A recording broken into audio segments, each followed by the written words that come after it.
So starting with carbohydrate metabolism, the first one is glycolysis. We all know that glycolysis occurs in the cytoplasm of all cells for oxidation of glucose to provide energy. And pyruvate is the end product of glycolysis in cells with mitochondria. This pyruvate enters the link reaction in mitochondria. And this series of reaction is aerobic respiration because oxygen is required to reoxidize the NADH, and this way NAD plus is reused in glycolysis.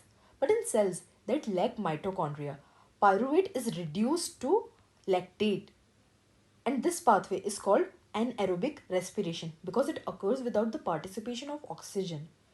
And while the pyruvate is reduced to lactate, NADH is oxidized to NAD+, which is reused in glycolysis.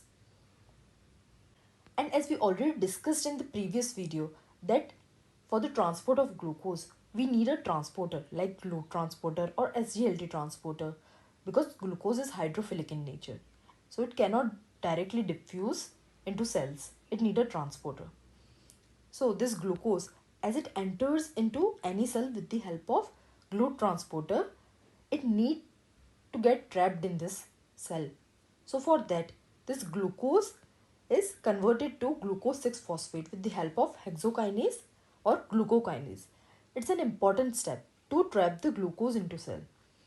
And we have to invest in ATP to trap this glucose. It's just like business. We need to invest money initially. In any business, we need to invest money initially, and after some time we start getting profit. The same way, we have to invest energy in glycolysis initially. Therefore, the first 5 reactions of glycolysis comes under investment phase, in which the intermediates are synthesized at the expense of ATP. We have to invest ATP initially. So after this glucose 6-phosphate, it is converted to fructose 6-phosphate. It is actually isomerized to fructose 6-phosphate with the help of phosphate hexose isomerase or phosphoglucose isomerase, and this reaction is reversible. Then this fructose 6-phosphate is irreversibly phosphorylated to form fructose 1,6-bisphosphate. Here there was only one phosphate, but here there are 2 phosphates. It means it is phosphorylated, and it is done by phosphofructokinase 1. And it is also synthesized at the expense of ATP. This step is the most important control point at the rate limiting step. Actually, it is a committed step of glycolysis. As this phosphofructokinase 1, it is controlled by the availability of ATP and its substrate, that is fructose 6-phosphate. So till now, it was investment phase. From the next step starts the harvesting phase or energy generating phase. This fructose 1,6-bisphosphate is cleaved into 2 parts with the help of aldose A. That is DHAP or dihydroxyacetone phosphate and glyceraldehyde 3-phosphate. And these two are isomers of each other and interconverted with the help of triose phosphate isomerase. This dihydroxyacetone phosphate, it should be converted to glyceraldehyde 3-phosphate if it wants to continue in glycolysis. And this dihydroxyacetone phosphate is utilized in triacyl glycerol synthesis. Now further, this glyceraldehyde 3-phosphate, it is converted to 1,3-bisphosphoglycerate with the help of glyceraldehyde phosphate dehydrogenase. And at this step, we get NADH. And this NADH, it enters the electron transport chain in the mitochondria. And for every NADH, we get 2.5 ATP. And we know that this DHAP is in anyway going to convert into glyceraldehyde 3-phosphate. And we know that everything from here will be 2 in number. So this NADH will be also 2 in number. So in total, at this step, we'll get 5 ATPs. It means 2 NADH gives us 5 ATP, and this type of ATP formed with the help of electron transport chain is called oxidative phosphorylation. And as there is only limited amount of NAD plus in the cell, the NADH, it should be converted to NAD plus, and this NAD plus, it will be used in glycolysis.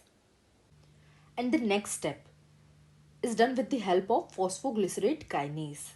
It helps in the conversion of 1,3-bisphosphoglycerate to 3-phosphoglycerate.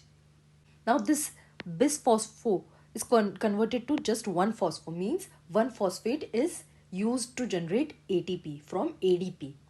And this is an example of substrate level phosphorylation in which the energy needed for the production of a high energy phosphate comes from the substrate itself rather than the electron transport chain. Next step is just the shift of this phosphate group from third carbon to second carbon of this phosphoglycerate with the help of phosphoglycerate mutase. And the next step, it is a dehydration step. It means water is removed in dehydration of 2-phosphoglycerate to form phosphoenol pyruvate with the help of enolase. And the final step is formation of pyruvate, and it is catalyzed by pyruvate kinase, and the high energy enol phosphate in phosphoenol pyruvate is used to synthesize ATP from ADP, and it is therefore another example of substrate level phosphorylation. Therefore, in total, there are 9 ATPs generated, 5 from this oxidative phosphorylation, 2 from this step, and 2 from this step.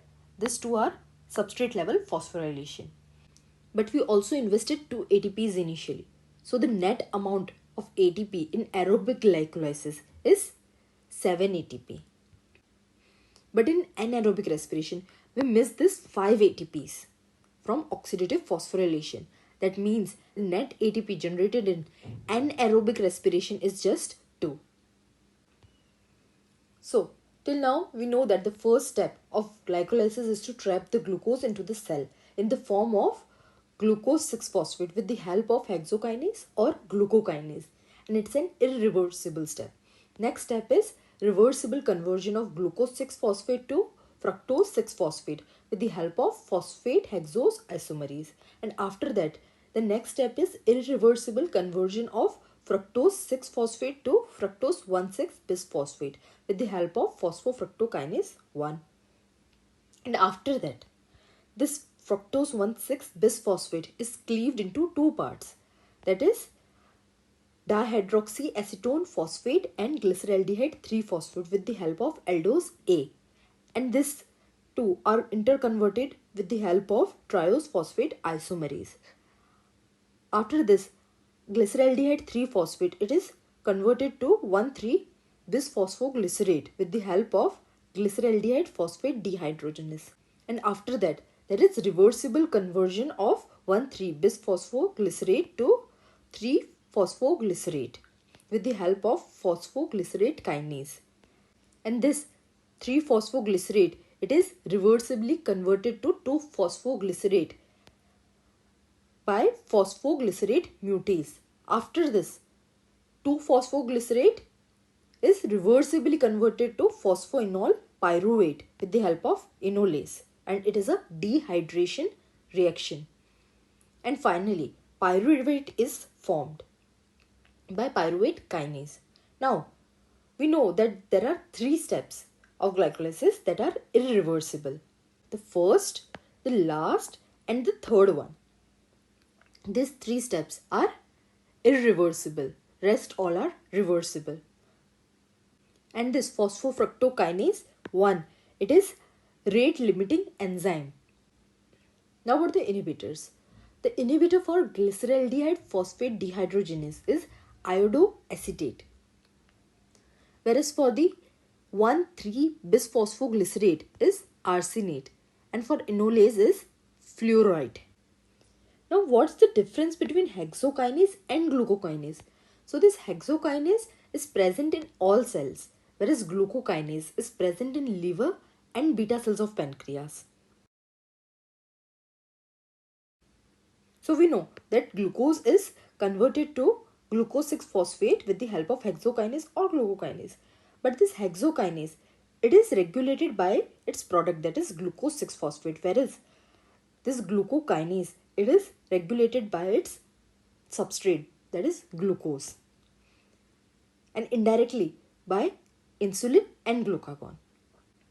Insulin activates it, whereas glucagon inhibited. Hexokinase has low Km and high affinity because Km and affinity, they both are inversely proportional. Whereas glucokinase has high Km and low affinity. Thanks for watching. Do like, comment and subscribe for more.